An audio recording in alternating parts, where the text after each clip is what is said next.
नमस्कार, आप देख रहे हैं जनभावना टाइम्स। आपके साथ मैं हूं अंकिता। 7 अक्टूबर की सुबह इजराइल के इतिहास में काली सुबह के रूप में दर्ज हो गई, जब हमास ने इजराइल पर रॉकेट बरसाने शुरू कर दिए थे, जिसमें सैकड़ों लोगों की मौत हो गई। इसके बाद से शुरू हुई जंग आए दिन नए मोड़ ले रही है, जहां एक तरफ हमास हमला कर इजराइल पर कब्जा करने की फिराक में है, तो वहीं छोटे मगर ताकतवर इजराइल ने हमास का नामो निशान मिटाने की कसम खा ली है। जंगी हालात के बीच फिलिस्तीन की ओर से इजराइल पर बड़ा आरोप लगाया गया है। इतना ही नहीं, फिलिस्तीन ने इजराइल को वॉर क्रिमिनल तक कह डाला है। युद्ध अब बेहद खतरनाक मोड़ पर पहुंचता दिख रहा है। इस बीच फिलिस्तीन ने दावा किया है कि इजराइल की ओर से किए गए हवाई हमलों में खतरनाक व्हाइट फास्फोरस बम का इस्तेमाल हुआ है और इजराइल लगातार रिहायशी इलाकों में बमबारी करते हुए केमिकल अटैक कर रहा है। इससे बड़ी संख्या में हानि हुई है और चारों ओर तबाही का मंजर देखने को मिल रहा है। हालांकि फिलिस्तीन ने इजराइल पर लगाए आरोपों से जुड़े अब तक कोई भी पुख्ता सबूत पेश नहीं किए हैं। तो आइए जानते हैं कि आखिर क्या होता है व्हाइट फास्फोरस बम, जो युद्ध में बेहद विनाशकारी साबित होता है। व्हाइट फास्फोरस बम सफेद फास्फोरस और रबर को मिलाकर तैयार किया जाता है। ये केमिकल है जो हल्का पीला या रंगहीन होता है। इस केमिकल की खास बात यह है कि ये ऑक्सीजन के संपर्क में आते ही आग पकड़ लेता है। ये इतना खतरनाक होता है कि इसे पानी से भी बुझाया नहीं जा सकता। इससे बम बेहद खतरनाक और विनाशकारी बन जाता है।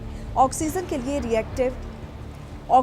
लिए रिएक्टिव होने के चलते ये जहां भी गिरता है, उस जगह की सारी ऑक्सीजन सोखने लगता है।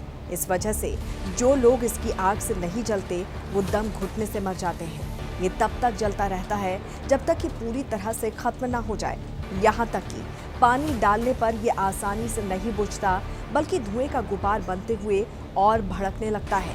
ये आग से भी ज्यादा भयावह है। दरअसल फास्फोरस बम 1300 डिग्री सेल्सियस तक जल सकता है। यही वजह है कि ये आग से कहीं ज्यादा जलन और दर्द देता है।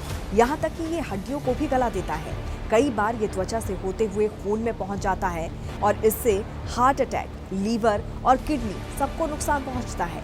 वैसे तो फास्फोरस की खरीदारी पर कोई रोक नहीं है, मगर इससे तैयार बम के इस्तेमाल को लेकर नियम है। लेकिन अमेरिका में फास्फोरस बम के इस्तेमाल करने के अक्सर आरोप लगते रहे हैं। यहाँ तक कि दुनिया भर में सबसे ज्यादा अमेरिका ने ही इसका गलत इस्तेमाल किया है। अमेरिका ने इसका इस्तेमाल सबसे पहले सेकेंड वर्ल्ड वॉर में किया था।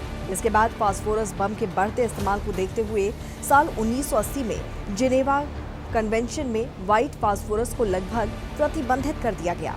रूस यूक्रेन युद्ध में भी इसके इस्तेमाल को लेकर सवाल उठते रहे हैं। तो वहीं फिलिस्तीन ने भी इजराइल पर इसके इस्तेमाल का आरोप लगाया है। लेकिन फिलिस्तीन के लगाए आरोपों में कितना दम है, ये तो वक्त बताएगा। अगर इजराइल की ओर से इसका इस्तेमाल किया जाता है, तो इस बात से गुरेज नहीं किया जा सकता कि हमास समेत फिलिस्तीन को इस युद्ध में भीषण नुकसान झेलना पड़ेगा। तो इस पर आपकी क्या राय है, जरूर बताइए।